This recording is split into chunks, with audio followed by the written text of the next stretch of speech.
magandang lalaki na babae po sa inyo lahat. Ako po si Vic Garcia. Ako naman po si Evelyn Garcia. Dito ang Buhay Unleashed sa 92.3 True FM. Nandito naman kami para gabayin kayo tungo sa buhay na matagumpay. Mas masaya. At mas makabuluhan. At ito ang Buhay Unleashed. Alam mo bang maraming tao ang kasusweldo pa lang, ubos na. Ganon. Maraming Yung ganyan. tipong kakatanggap pa lang o kaka-withdraw pa lang sa ATM, wala na. Wala na. Ay, Grabe. naku. Eto, Sir Vic, ang mas masakit dyan, yung iba, hindi pa sumisweldo, nakasapatos na yung pera. Ubus na. Siguro Ubus tanong nila, na. Sir, paano naman nangyari yun ang hindi pa sumusweldo? Ubus na. Ito po yung pagdating po sa ATM ng pera, hindi na hawakan ng may-ari. Hindi na dumaan sa kamay. Hindi na kasi dumiretso na po sa bayarin. So, ibig sabihin, ito po yung hindi pa sumusweldo, ubus na, ibig sabihin, wala na siyang ina-expect sa araw ng sweldo dahil, sabi nga ni Ma'am Evelyn, nakasapatos na, ubus na. May kaibigan niya ako I don't know, kilala mo to no? Nung sabi niya, kamusta? Magkano tatanggapin mo this month? Sabi niya, ay nako, hindi pa nga dumadating meron ng pupuntahan. Kaya nga nakasapatos na Kasi naka-assign na, and sometimes, tama yung sinabi mo, hindi na dumadaan sa palad kasi binibigay na yung account number to go Yan, to that yung mga person. ATM on phone. Yes, Actually po, sa mga tao po, hindi po nakakalam, ATM on phone, ito po yung nangungutang ka, tapos bibigay mo ATM, doon sa pinagkautangan mo, para pagdating ng sweldo, siya unang makakakuha. Maka-withdraw. Para sigurado nakabayad ka. Masakit po katotohanan, napakarami pong tao dumadanas nito. Lalo na po yung maraming teachers po, yung mga factory workers, yung mga ordinaryong empleyado na sumusweldo lang po ng minimum wage. Ito po ang pinagdadaanan. Oo. Kaya ngayon, pag-uusapan natin, bakit may mga taong nababaon sa utang? Sa ating episode na, Kasi sweldo pa lang, ubos na. Makinig po kayong mabuti. Kung may kaibigan, kakilala po kayong itong sitwasyon, pakitawagan na may oras pa bago namin i-discuss, mapakinggan nyo yung mga dahilan. At hindi na tayo matatapos sa dahilan. Oo. Pag-uusapan din natin ang solusyon. Oy, kaya makinig kayong mabuti. Please. Yes. Siguro gusto ko lang idagdag dun sa kasi sweldo pa lang ubos na, hindi na gano'ng nakaka-enjoy. Hindi mo na ma-enjoy yung fruit of your labor kasi parang anyway, Na-enjoy mo na. And then, na-enjoy mo na.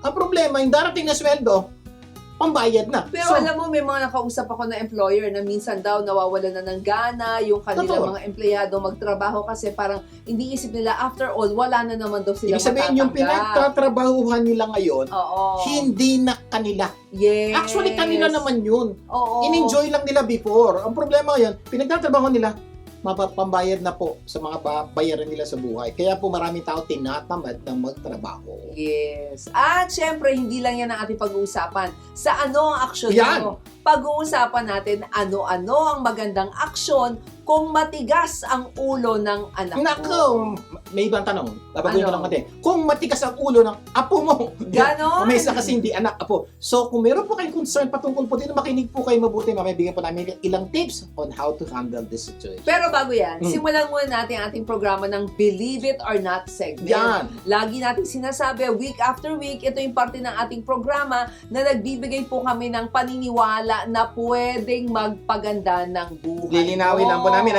Oo. Take note, pwedeng magpaganda. Hindi sigurado. Sir, Yes. paano ba naman yan? I-share nyo sa amin tapos hindi naman pala sigurado kasi po itong problema.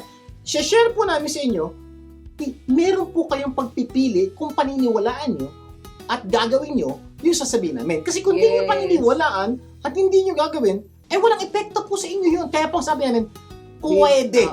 Pwedeng hindi, pwedeng oo. Kaya nga, believe it or not. Kaya po, please, believe it. Okay? Kasi you become what you believe, di ba? Ano sabi nga sa Tagalog? Makakamit mo kung paniniwalaan mo. Tandaan niyo po yun.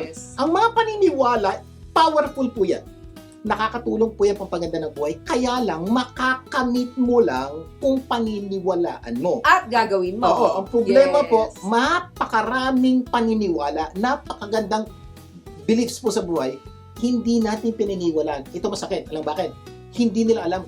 Yes. Kaya nga ito po yung ating portion nating programa na pinaalam namin sa inyo para meron kayong pagkakataon paniwalaan at gawin sa buhay. Oh, eto na ang ating Believe It or Not segment quote. Ito, if you want something you never had, you have to do something you've never done. Yeah. Sabi ni Thomas Jefferson Isang napakatalino at napakagaling na tao, napaka-successful na tao sa buong mundo. Pero ma'am, gaya na ginagawa po natin linggo-linggo, patatagalog ko po kay Ma'am Ivan ito dahil napakagaling po managamit sa mga kabilit. Sabi nga dito, kung gusto mo daw ng mga bagay na hindi mo pa nakakamit. Yan. Oo, hindi mo pa nakukuha. Kailangan mong gawin ng isang bagay na hindi mo pa nagagawa. Napaka-importante po ha. So, ganun po sa buhay. Marami po tayong gusto mangyari sa buhay. Tama. Hindi pa nakakamit. Marami ka pang hindi nakakamit. Tama. So, kung hindi mo pa nakakamit, malamang meron ka pang hindi ginagawa kaya hindi mo nakakamit yan. Ito, good news. Dito sa programang ito, tuturuan po namin kayo gumawa ng mga bagay na hindi nyo pa nagagawa para makuha nyo yung mga bagay na hindi nyo pa nakukuha. Ang ganda na sinabi mo parang, oo nga, parang maraming tao, maraming gusto sa buhay. Tama. Diba? Kaya lang, marami sa atin, hindi natin nakukuha ito dahil marami tayong hindi nagagawa na dapat nating ginagawa. Bakit, alam mo ba't hindi nila ginagawa? O bakit? Hindi nila alam Correct. Yung po problema, Oo. one of the biggest problem, ba't hindi nyo nagagawa yung dapat nyo gawin dahil hindi nyo alam. Ito, good news, dito sa programang ito, susolusyonan po natin yung hindi nyo alam. Eksakto. Dahil ipapaalam po namin sa inyo yung dapat nyo gawin. Ang kailangan nyo na lang, gawin nyo. Example ang tagal mo nang gusto makaahon sa pagkakautang. Ikaw yun. Ano kaya ang dapat mong gawin sa araw na ito, di ba? Oo, yun. So yun ang problema mo. Ang dami ka na sinubukan, wala naman nangyari. Kasi nga, meron ka pang hindi sinusubukan. Oo. Yun ang mga ituturo namin sa inyo na subukan nyo, malaki posibilidad may mangyayari maganda sa Example, buhay mo. baka meron kang kailangang i-let go. The first time mo lang i-let go ngayon. Meron kang mga bagay na palalagpasin mo ang sweldo nang hindi mo ginagawa. Kasi iba, sinasabi na, naku, pag sweldo, kailangan treat yourself. Tama naman, di ba? Pero ang problema, okay na i-treat yung self mo, pero baka naman meron kang gagawin ngayon, hindi mo pa Sabi nga, tama naman, pero mali naman. Ah, Okay. So ipapag-uusapan ko natin, kailan ba tama, kailan mali?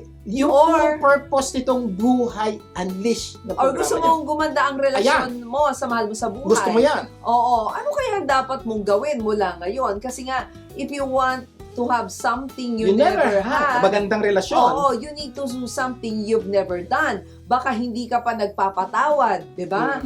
Baka kailangan mo nang So gawin. basically po, ang punto po ng quotation na yun, may mga dapat kang gawin na hindi mo pa nagagawa at ituturo po namin yan sa programa ito. Kaya dapat gawin natin para makuha natin yung gusto natin gawin sa buhay na para maging masaya, masagana at makabuluhan po ang ating Yan ang buhay. pangarap po at misyon ng programang ito. Ikaw, gusto namin kayo magkaroon ng masaya, matagumpay at makabuluhang buhay. Kaya pagsama-samahin po natin every Saturday, sama-sama po tayo.